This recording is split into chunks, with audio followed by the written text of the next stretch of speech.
L'un des clichés les plus violents, mais aussi les plus banalisés, c'est celui du noir sale. Pourtant, quand les Européens arrivent en Afrique centrale au 15e et 16e siècle, ils ne trouvent pas des sauvages crasseux. Non, ils trouvent des peuples raffinés, très attachés à l'hygiène, se lavant plusieurs fois par jour. Ils utilisaient des plantes parfumées et prennent soin de leur corps. Et ça, ce ne sont pas mes mots, je vous rassure. Ce sont les mots des explorateurs européens eux-mêmes. Alors pourquoi a-t-on construit le mythe inverse? L'idée du docteur portugais Duarte Pacheco Pereira, excusez-moi de la prononciation, faisait comprendre ceci. Ils se baignent 2 à 3 fois par jour, donc on parle bien des peuples de l'Afrique centrale. Ils détestent la saleté et se parfument le corps avec des plantes et des huiles. Et ça, ce n'est pas un cas isolé. Plusieurs témoignages du XVIIe et XVIIIe siècle confirment que dans le royaume du Congo, chez les peuples de l'Ubangi-Chari ou ceux de l'actuel Gabon, l'hygiène faisait partie intégrante de la vie quotidienne. Ce qui choque les Européens concrètement, c'est que ces peuples noirs sont plus propres qu'eux.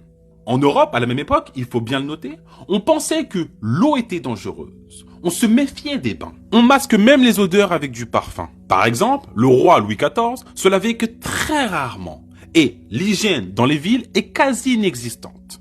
L'historien français Georges Vigarello, dans son ouvrage Le propre et le sale, écrit ceci, je cite. Jusqu'au XVIIIe siècle, la propreté en Europe est surtout une affaire de vêtements et non de corps. Se laver trop souvent est suspect. Donc, qui est sale historiquement parlant? Si les peuples noirs étaient si propres, d'où vient ce mythe? Il a été construit, comme beaucoup d'autres, pour justifier l'esclavage, la colonisation et surtout l'infériorisation des peuples africains.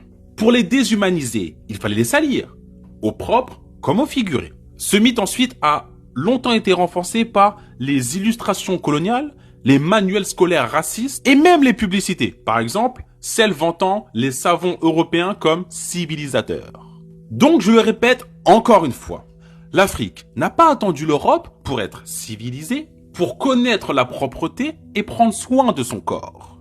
Ce mythe du noir sale ne repose sur aucun fait, mais sur une volonté d'humiliation. Et le pire, c'est qu'il a encore des traces aujourd'hui dans les blagues, dans les représentations et dans les mentalités.